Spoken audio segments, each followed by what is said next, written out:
Hey guys, welcome back to our YouTube channel, and in today's video I'm gonna show you how to unblock people on Pinterest. So now without any further delay, let's begin with these steps. So first of all, launch Pinterest app on your mobile. Here we go. Now, once you are here, you have to open the profile of the person you wish to unblock.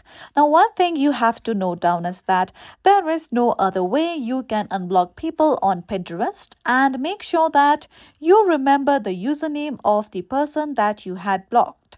Unlike any other social media platform, you cannot unblock someone simply by going to the settings. So once you are here on the person's profile, simply tap on the three dots option. Now, once you do that, simply tap on the option of Unblock. Now, you have successfully unblocked this person on your Pinterest.